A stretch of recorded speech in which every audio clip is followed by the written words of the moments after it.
सीधे रुख करेंगे पश्चिम बंगाल का, जहां पर झारग्राम में गृह मंत्री अमित शाह इस समय वर्चुअल रैली कर रहे हैं। तो आइए सीधी तस्वीरें आपको दिखाएंगे। संबोधित कर रहे हैं, चुनाव प्रचार किया जा रहा है। पड़े इस प्रकार की स्थिति और मारपीट और गुंडागर्दी ने पूरे बंगाल के विकास को तहस नहस कर रख दिया है।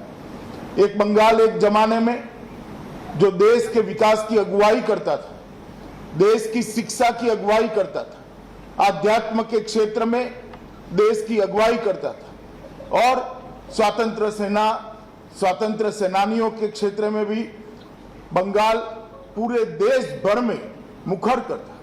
सुभाष बाबू हो चाहे खुदीराम बोस हो, वो बंगाली ही थे जिन्होंने देश की स्वतंत्रता लड़ाकों को एक नई ऊर्जा दी। वंदे मातरम के गान ने पूरे भारत को एकजुट करने का काम किया। वही बंगाल आज गुंडा राज के अंदर लिप्त होकर रह गया है। 10 साल के दीदी के शासन में मोदी जी ने जो योजनाएं पहुंचाई, 115 से ज्यादा योजनाएं गरीबों के लिए, आदिवासियों के लिए, दलितों के लिए मोदी सरकार ने पहुंचाई है, वो योजनाएं आप तक नहीं पहुंच रही। और इसका सबसे बड़ा हर्डल है, इसका सबसे बड़ा कोई रोड़ा है तो ये तृणमूल की सरकार है।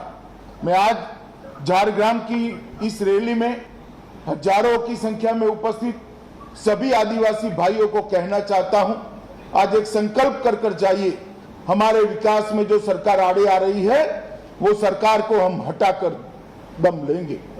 मित्रों, थोड़े ही दिनों में भारतीय जनता पार्टी का घोषणा पत्र आने वाला है। मैं आज आप सबको कुछ चीजें बताना चाहता हूं। भारतीय जनता पार्टी की सरकार बंगाल में बनने के बाद पंडित रघुनाथ मुर्मू ट्राइबल यूनिवर्सिटी हम झारग्राम के अंदर बनाएंगे, जो ट्राइबल बच्चों को उचित अवसर देगी और उनके जीवन को आगे बढ़ाने का काम करेगी।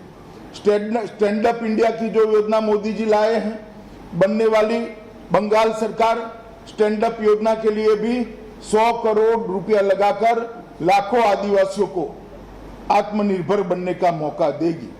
हम 50% फाइनेंशियल असिस्टेंट आर्थिक सहायता वो स्टूडेंट को लेंगे जो 70% से मार्क लेकर आदिवासी समाज के, एसटी समाज के 70% से ज्यादा मार्क लेकर आते हैं। उनको आगे की पढ़ाई के लिए 12वीं कक्षा से आगे की पढ़ाई के लिए हम आगे करेंगे।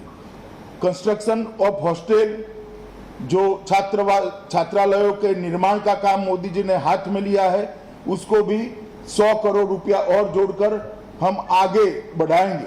और एकलव्य मॉडल रेसिडेंसी स्कूल केंद्र सरकार ने जो भेजी है, वो बंगाल सरकार ने इसको ढंग से इंप्लीमेंट नहीं किया है, उसको ढंग से जमीन पर नहीं उतारा है। मैं आपको वादा करना चाहता हूं कि हर तहसील में एकलव्य मॉडल रेसिडेंशियल स्कूल बनाने का हम काम करेंगे। वन धन विकास केंद्र जो आदिवासियों के स्किल अपग्रेडेशन के लिए काम करता है, उसको भी हम आगे बढ़ाएंगे।